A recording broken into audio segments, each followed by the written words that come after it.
आप लोग जानते होंगे कि सीटेट में 60% पेपर जो है वो पुराने बेस पर ही रहता है, यानी उनके पैटर्न सेम रहता है, बस उनकी जो डिजिट्स हैं वो चेंज होती रहती हैं।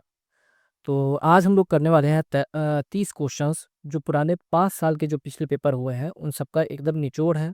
जो क्वेश्चन बार बार रिपीट हुए हैं उन्हीं क्वेश्चन को हम लोग यहाँ पर डिस्कस करेंगे, जैसे कि ऑड इवन रूल हो गया, ELPS थ्योरी हो गई। तो उन सब टॉपिक्स को आज हम लोग यहाँ पर पक्का कवर करने वाले हैं, जिनसे आप लोगों के सीधे सीधे 5 से 8 नंबर आप लोगों के एग्जाम में बन जाएंगे। तो चलिए इसी के साथ शुरू करते हैं। पहला क्वेश्चन आप लोगों को स्क्रीन पर दिख रहा होगा, संख्या 63606 के 6 के स्थानीय मानों का योगफल। तो जब भी योगफल पूछेगा, हम लोग पहले भी डिस्कस कर चुके हैं, ट्रिक के माध्यम से हम लोग कर लेंगे। ये संख्या है 6, 6 के बाद 3 है यानी 0 लगा देंगे, फिर 6 है 6 लिख देंगे, फिर एक अंक है तो 0, और फिर 6 है 6। यही हमारा आंसर हो गया 60-60-6। जोड़ना नहीं है, बस जहाँ पर बीच में अंक है वहाँ पर 0 ऐड कर देना है, बस हमारा आंसर आ जाएगा। नेक्स्ट है क्वेश्चन नंबर 2। 19,009 को 11 से, 90,90 को 11 से भाग दिया जाए तो प्राप्त शेषफलों का गुणनफल क्या होगा। तो इसमें आज हम लोग भाग नहीं करेंगे, ऐसे ही हम लोग देखेंगे 19,009। तो कैसे हम लोग निकालते हैं, पहला तीसरा और पांचवा जोड़ लेते हैं, तो 9 और 0 और 1 यानी 10 हो गया। दूसरा और चौथा जोड़ लेते हैं, यानी 0 और 9 9 हो गया, इनको माइनस करेंगे तो 1 यानी 1 शेषफल हो गया इसका। लास्ट से देखते हैं, पहला तीसरा पांचवा जोड़ते हैं, दूसरा चौथा जोड़ते हैं, माइनस कर देते हैं, एक आया, 1 शेषफल हो गया। अब दूसरी संख्या में देखते हैं 9090, तो 0 और 0 जोड़ा 0 हो गया, 99 जोड़ा 18 हो गया, यानी 0 माइनस 18 तो माइनस 18 हो गया। अब जब भी माइनस में आएगा तो हम लोग उसमें 11 जोड़ देंगे, तो माइनस 18 में 11 जोड़ेंगे तो ये हो जाएगा -7। अब माइनस में अभी भी है तो इसको पॉजिटिव बनाने के लिए फिर से 11 जोड़ेंगे तो आ जाएगा 4, यानी अब शेषफल हो गया 4। तो यहाँ पर शेषफल 4, यहाँ पर 1, 4 और 1 की गुणा होगी 4, हमारा आंसर आ गया ऑप्शन नंबर ए। बहुत सिंपल है, पहला और तीसरा जोड़ा 0 हो गया, 9 और 9 जुड़ा 18 हो गया, माइनस किया तो -18 आया। माइनस से जब भी माइनस आएगा तो +11 ऐड कर देंगे, तो -7 हो गया, -7 में +11 ऐड किया तो 4 हो गया, यानी 4 शेषफल होगा, हमारा इस क्वेश्चन का आंसर हो गया। मल्टीप्लाई करेंगे 1 और 4 की तब भी 4 ही आएगा। नेक्स्ट है क्वेश्चन नंबर 3, 3.5 समकोणों में डिग्री की संख्या, यानी 3.5 समकोण की बात की जाए तो इस तरीके से होगा। समकोण कह रहा तो 90 से गुणा कर देंगे, तो 3.5 को चेंज करेंगे तो 3 दूनी 6, 1 7/2 हो जाएगा, गुणे 90, 2 से काटेंगे 45, तो 7 पचे 35, 7 चौको 28 और 3 31, 315 इस क्वेश्चन का आंसर हो जाएगा। नेक्स्ट है क्वेश्चन नंबर 4, 30 36 42 का सबसे छोटा यानी LCM और सबसे बड़ा यानी HCF का गुणनफल निकालना है। तो 30 36 42, तो 2 से डिवाइड करेंगे तो 15 18 21, फिर 2 से करेंगे तो 15 9 21, अब 3 से करेंगे तो 5 3 7। तो अब एलसीएम हम देख लेंगे, एलसीएम हमारा आ जाएगा 2 गुणे 2 गुणे 3, एक ये 3 गुणे 3 गुणे 5 गुणे 7। अब हम लोग मल्टीप्लाई करेंगे तो ये मल्टीप्लाई करेंगे करने पे यहाँ पर 2 दूना 4, 4 तिया 12, 12 पंचे 60 और ये 7 तिया 21। अब इसकी मल्टीप्लाई कर लेंगे, 6 कम 6, 6 दूनी 12, 1260 हमारा एलसीएम आ गया। अब हम लोग एचसीएफ निकालेंगे। लास्ट वीडियो में हम लोगों ने गुणनखंड के माध्यम से एचसीएफ निकाला था, इस बार हम लोग भाग से निकालेंगे। तो 30 से हम लोग डिवाइड करेंगे 36 को, दो संख्या है, 30 से 36 को डिवाइड किया तो एक बार में गया 30, शेषफल आया 6। अब जो शेषफल आया अब हम लोग इसको डिवाइड करेंगे 6 से 30 को, तो 6 पंचे 30, यानी अब 6 से जब पूरा पूरा डिवाइड हो गया तो ये इसी 6 से अब हम लोग डिवाइड कर देंगे 42 को। तो 6 से 42 को डिवाइड करेंगे 7 बार में, 42 तो कट गया, यानी 6 हमारा हो गया एचसीएफ। तो एचसीएफ हो गया 6, एलसीएम हो गया 1260, दोनों को डिवाइड कर देंगे, गुणनफल निकालना, दोनों की गुणा कर देंगे, हमारा आंसर आ जाएगा 1260 गुणे 6, 0 6 छंग 36, 6 दूनी 12 और 3 15, 6 कम 6 1 7, 7560, यानी ऑप्शन नंबर सी इसका राइट आंसर हो जाएगा। सिंपल एलसीएम निकाला, एचसीएफ निकाला, दोनों की गुणा कर दी, 7560 हमारा आंसर हो गया। नेक्स्ट क्वेश्चन नंबर 5, नदी की एक नाव की चाल 20 किलोमीटर प्रति घंटा, एक दूसरी नाव की चाल 23 किलोमीटर प्रति घंटा है। ये दोनों नाव की एक ही दिशा में बह रही हूँ, जब एक ही दिशा में बहेंगी तो हम लोग सापेक्ष चाल निकालेंगे घटा के, और जब अलग अलग विपरीत दिशाओं में जाएंगी तब सापेक्ष चाल निकालेंगे हम लोग जोड़कर। एक ही दिशा में है यानी 23 माइनस 20 यानी 3 किलोमीटर प्रति घंटा हो गया। अब करा 3.5 घंटे यानी 3.5 घंटे के पश्चात उनके बीच की दूरी क्या होगी। तो दूरी का फार्मूला होता है चाल गुणे समय, चाल गुणे समय। तो चाल हमको यहाँ से पता चल गई है 3 है, और समय हमको क्वेश्चन में दिया है 3.5 है, गुणा कर देंगे तो 5 या 15, 3 या 9, 1 10 यानी 10.5 घंटे, 10.5 घंटे हमारा आंसर हो जाए 10.5 किलोमीटर हमारा आंसर हो जाएगा ऑप्शन नंबर ए। सिंपली दूरी निकालनी थी, चाल गुणे समय, चाल थी 3 और समय था 3.5 घंटे, दोनों की गुणा कर दी, 10.5 किलोमीटर हमारा आंसर आ गया। बस याद रखना सापेक्ष चाल निकालने का, एक ही दिशा में है तो घटा देना है, विपरीत दिशा में है तब हमको जोड़ देना है। नेक्स्ट क्वेश्चन नंबर 6, 10/3 में कितने 1/6 हैं? तो 10/3 लिखा, कितना 1/6? तो 1/6 से भाग कर दिया। अब भाग का चिन्ह होता है तो भाग को हम लोग गुणा में चेंज कर देते हैं और संख्या पलट देते हैं। तो 3 से डिवाइड करा, 3 दूनी 6, तो 10 दूनी 20 हमारा आंसर हो गया ऑप्शन नंबर डी। बहुत सिंपल क्वेश्चन है, जब भी ऐसा पूछा जाएगा कितने हैं तो हम लोग भाग कर देंगे, हमारा आंसर आ जाएगा। नेक्स्ट है क्वेश्चन नंबर 7, एक वर्ग का परिमाप 24 सेंटीमीटर है। वो तो वर्ग का जितना चीज हम लोगों को पता है उसको हम लोग नोट कर लेते हैं। वर्ग का परिमाप, तो वर्ग का परिमाप है 24, तो वर्ग की भुजा भी हम लोग निकाल सकते हैं। तो क्योंकि परिमाप होता है 4 × 1, तो 4 से अगर हम लोग डिवाइड कर देंगे भुजा आ जाएगी, तो भुजा हो गई हमारी 6 सेंटीमीटर। अब कह रहा आयत की लंबाई यानी एल हमको दी है 8 सेंटीमीटर।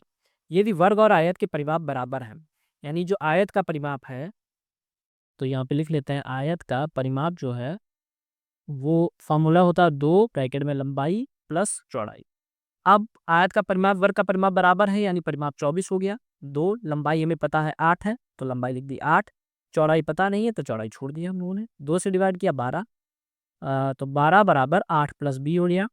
तो बी बराबर हो गया 12 माइनस 8, यानी बी की वैल्यू आ गई हमारी 4 सेंटीमीटर। यानी चौड़ाई हमको पता चल गई 4, लंबाई पता है 8, तो आयत का क्षेत्रफल क्या होगा?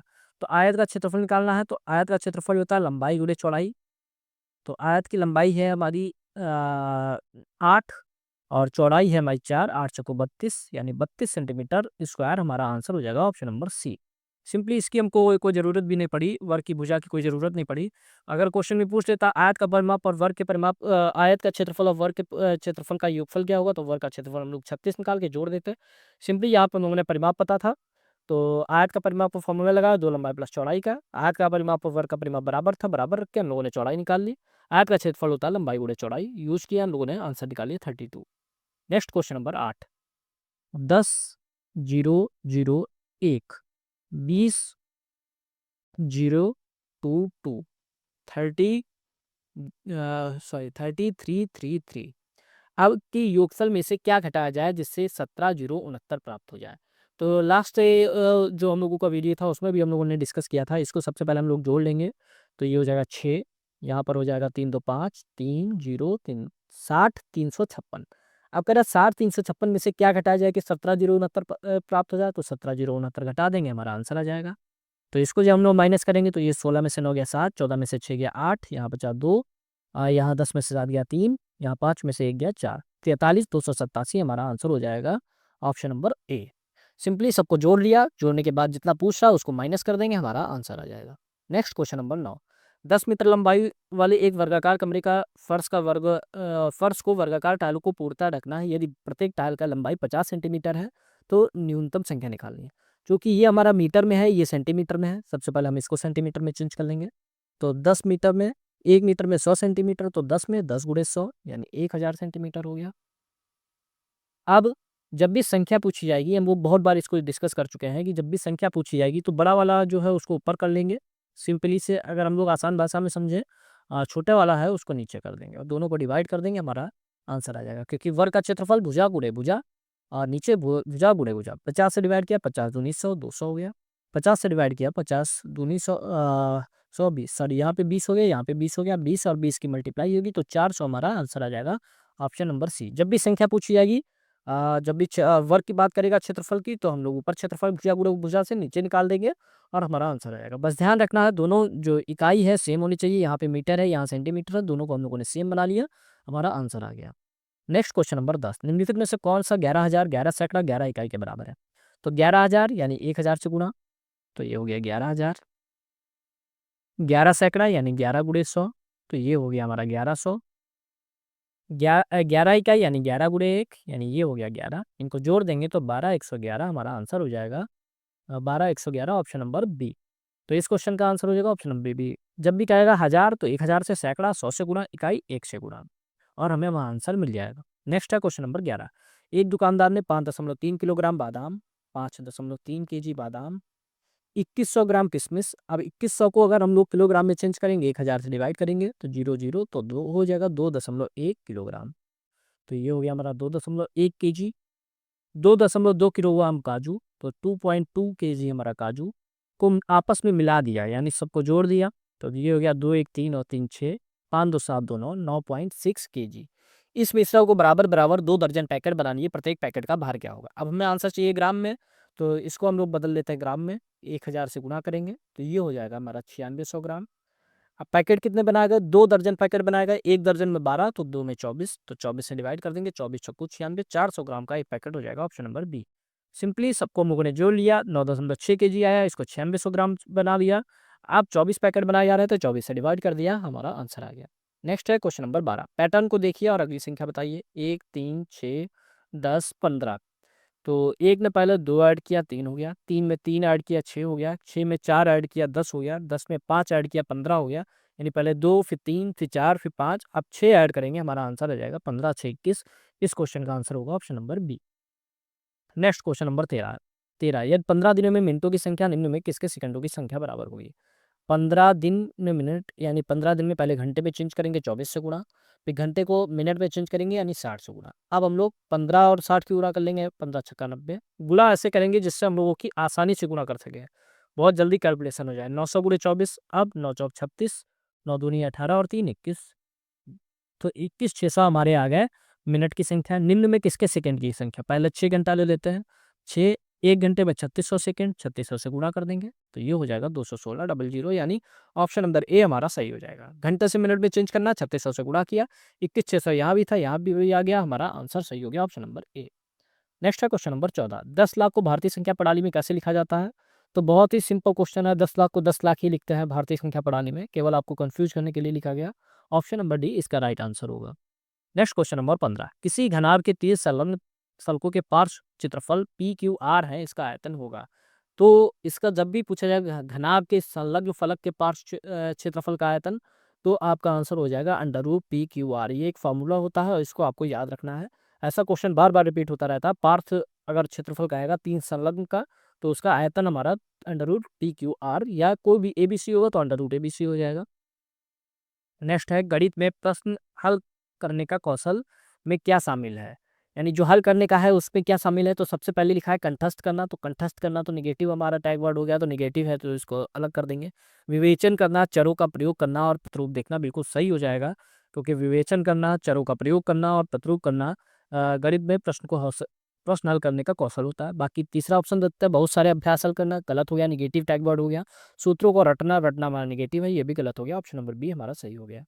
अगर आपको सही आंसर नहीं पता तो भी आप निकाल सकते हैं, ये निगेटिव है, ये भी निगेटिव है, ये भी निगेटिव है, यानी पॉजिटिव वाला ये बचा, यही हमारा आंसर हो गया।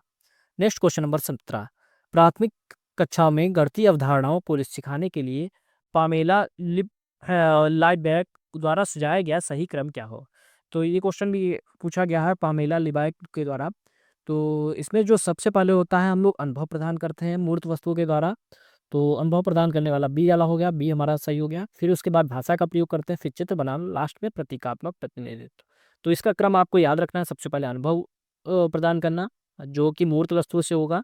फिर भाषा का प्रयोग करना होगा, पहले हम लोग कोई चित्र दिखाएंगे, फिर उसके भाषा के द्वारा उसको समझाएंगे, फिर उसका चित्र बनवाएंगे और लास्ट में प्रतीकात्मक अमूर्त रूप से उसका प्रतिनिधित्व करेंगे। तो ऑप्शन नंबर बी इसका सही आंसर हो जाएगा। Next question number 18। प्राथमिक स्तर पर गणितीय पहेलियां मदद करती हैं कक्षा में अनुशासन बनाए रखने के लिए, तो गलत हो गया। तो ये निगेटिव टैग वर्ड है, अनुशासन बनाए रखना, तो ये गलत हो गया। समस्या सुलझाने के कौशलों को प्रोत्साहित करना, प्रोत्साहित एक पॉजिटिव टैग वर्ड है, हमारा आंसर सही हो जाएगा। मेधावी छात्रों को पहचानना निगेटिव है। छात्रों को मनोरंजन प्रदान करना निगेटिव है, ऑप्शन नंबर बी इस क्वेश्चन का राइट आंसर हो गया। Next question number 19। आगमन विधि, आगमन विधि का मतलब होता है उदाहरण से नियम की ओर। दूसरी विधि होती है निगमन, जो होता है नियम से उदाहरण की ओर। तो इसमें पूछ रहा है आगमन विधि निम्नलिखित में से किसके लिए उपयुक्त है? तो सबसे पहला ही सही हो जाएगा कि उदाहरण से नियम या उदाहरण से सूत्र। तो सूत्र स्थापित करने के लिए ऑप्शन नंबर ए इसका राइट आंसर हो जाएगा। Next question number 20। गणित की कक्षा में संप्रेषण का उल्लेख किस क्षमता पर किया जाता है? तो गणित की कक्षा में कम्युनिकेशन के बारे में पूछ रहा है। दंड आरेख को देखकर आंकड़ों का अर्थ लगाना गलत हो गया। कक्षा में पूछे गए प्रश्नों को तुरंत उत्तर दे देना, ये भी गलत हो गया। गढ़ती विचार को सुव्यवस्थित करना, संचित करना और स्पष्ट करना। बिल्कुल सही है, क्योंकि कम्युनिकेशन का मतलब हो गया जो गढ़ती विचार हैं उनको सुव्यवस्थित रीअरेंजमेंट करना है, संचित करना है और स्पष्ट रूप से समझ में आना चाहिए। ऑप्शन नंबर सी सही हो गया। समस्या को दूसरों के सामने रखना तो निगेटिव हो गया, ये गलत हो गया। बाकी 3 निगेटिव है, सी वाला पॉजिटिव है, तो सी हमारा आंसर हो जाएगा। Next question number 21। एनसीएफ 2005 के अनुसार गणित की लंबी आकृति तार शेप ऑफ मैथमेटिक्स संकेत करती है। तो ये क्वेश्चन भी आप लोगों का पूछा गया है। तो तार शेप ऑफ मैथमेटिक्स जो है एक संकल्पना से दूसरी संकल्पना बनाना, इस पर जो है संकेत दे देती है, संकेत करती है। चुनौतीपूर्ण समस्याओं को हल करना ये नहीं है। गणित की लंबी आकृति से ही समझ में आ रहा है, एक संकल्पना से दूसरी संकल्पना पे चले जाना। ऑप्शन नंबर सी इसका सही आंसर हो जाएगा। नेक्स्ट है क्वेश्चन नंबर 22। यदि एक शिक्षार्थी को संख्याओं और परिकलन में संख्या आ रही तो असमर्थता हो सकती है। तो गणित में जब भी आएगी तो डिस्कैलकुलिया हो जाएगा, लिखने में आएगी डिस्ग्राफिया हो जाएगा, और दृश्य स्थानिक या सामंजस्य में आएगी तो ये डिस्प्रैक्सिया हम लोग कहते हैं, और डिस्लेक्सिया हमारा हो जाएगा पठन अक्षमता। तो गणित में पूछा तो डिस्कैलकुलिया हमारा इसका आंसर हो गया। Next question number 23। प्राथमिक स्तर पर क्षेत्रफल एरिया की अवधारणा को समझाने के लिए शुरुआत की जा सकती है। तो एरिया हम लोगों को समझाना है प्राइमरी लेवल पर, चौथे पाँचवें क्लास में, फोर्थ क्लास में नॉर्मली रहता है। तो नोटबुक, हथेली और पत्ते, पेंसिल आदि से विभिन्न वस्तुओं के क्षेत्रफल की तुलना करके, तो यही बिल्कुल सही हो जाएगा।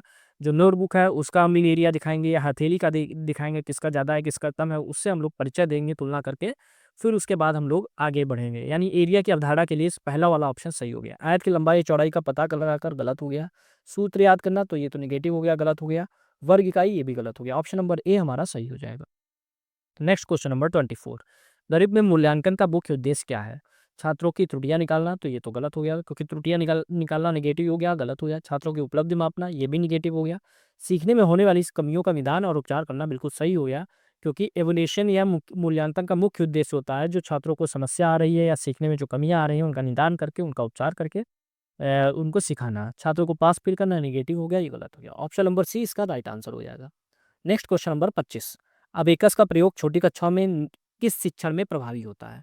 तो अबेकस जो है हम लोग नॉर्मली हमेशा मैथमेटिक्स में यूज करते हैं, यानी गिनती सिखाने और स्थानीय मान सिखाने में। ऑप्शन नंबर बी सही हो जाएगा। बोलना गलत है, लिखना गलत है, हस्तलेखन गलत है। अबेकस का प्रयोग केवल गिनती सिखाने में और स्थानीय मान, मैथ में ही किया जाता है। सिंपली आप लोग बी को टिक कर सकते हैं। Next question number 26। राष्ट्रीय शिक्षा नीति एनईपी 2020 किस पर बल देती है? तो 2020 जो है एनईपी 2020 संकल्पनात्मक समझ यानी कॉन्सेप्चुअल अंडरस्टैंडिंग पे जोर देती है। ऑप्शन नंबर डी सही होगा। वेधन अभ्यास ये तो बिल्कुल निगेटिव माना गया है, स्मरण को भी निगेटिव माना गया है और परीक्षा को भी निगेटिव माना गया है। सही जो है ऑप्शन नंबर डी है। Next question number 27। एक छात्र को वर्गीकरण सॉर्टिंग में कठिनाई आती है, वह त्रिभुज और आयत में अंतर नहीं कर पाता, वैन हीली के अनुसार वह किस स्तर पर है? तो जब भी वह अंतर नहीं कर पा रहा है, मूल चीज़ों में अंतर नहीं कर पा रहा है, तो ऑप्शन नंबर ए यानी जीरो लेवल पर है, स्तर जीरो है। जब भी वह त्रिभुज, आयत या कोई भी आकृति में अंतर नहीं कर पा रहा है तो स्तर जीरो हमारा राइट आंसर हो जाएगा।